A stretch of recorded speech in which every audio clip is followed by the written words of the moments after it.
एक गांव में एक किसान रहता था। उसका एक छोटा सा खेत था। एक बार उसने अपने खेत में फसल बोई। उसके कुछ ही दिन बाद चिड़िया ने वहां अपना घोंसला बना लिया। कुछ समय बाद चिड़िया ने वहां 2 अंडे दे दिए।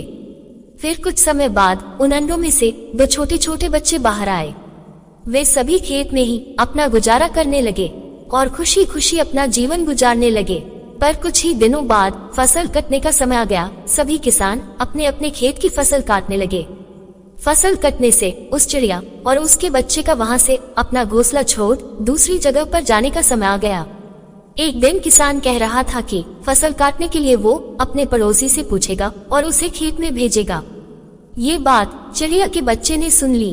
ये सुनकर वे सभी परेशान हो गए। जब उनकी माँ वापस घोंसले में आई तो उन्होंने ये बात अपनी माँ को बताई और कहा कि आज उनका यहाँ आखिरी दिन है। आज रात में ही हमें दूसरी जगह के लिए निकलना होगा। चिड़िया ने जवाब देते हुए कहा, इतनी जल्दी करने की जरूरत नहीं है।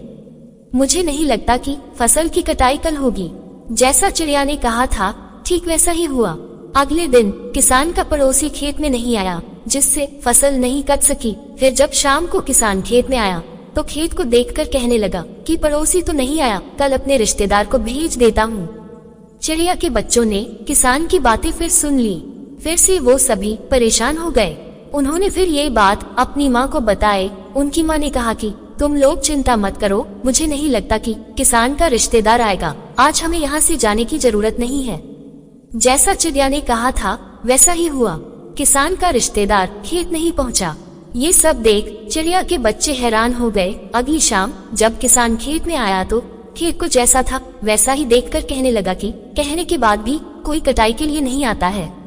कल वो खुद ही फसल की कटाई शुरू करेगा। ये बात भी चिड़िया के बच्चों ने सुन ली। जब बच्चों ने अपनी माँ को ये बात बताई तो उसने कहा, अब ये खेत छोड़ने का समय आ गया है। हम आज ही ये खेत छोड़कर दूसरी जगह चले जाएंगे। चिड़िया के बच्चे बड़ी हैरानी से अपनी माँ की बात सुन रहे थे।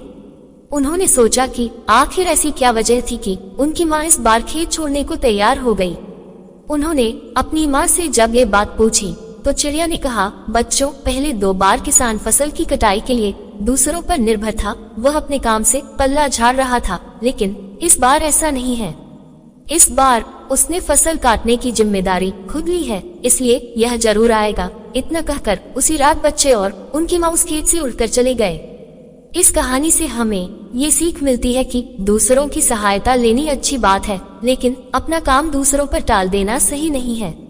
अपने काम की जिम्मेदारी स्वयं ले, इससे काम समय पर पूरा होगा और आपको दूसरों पर निर्भर नहीं रहना होगा। दूसरे भी उसी की मदद करते हैं जो खुद अपनी मदद करता है। इंसान को अलार्म नहीं, जिम्मेदारियां जगाती है। दोस्तों, आपकी जिंदगी की परेशानी तूफान की तरह है। या तो आप तूफान में बिखर जाएंगे या मजबूती से डटे रहकर उस तूफान का सामना करेंगे। यह आपके ऊपर है कि आप पीछे जाना चाहते हैं या सफल होना चाहते हैं।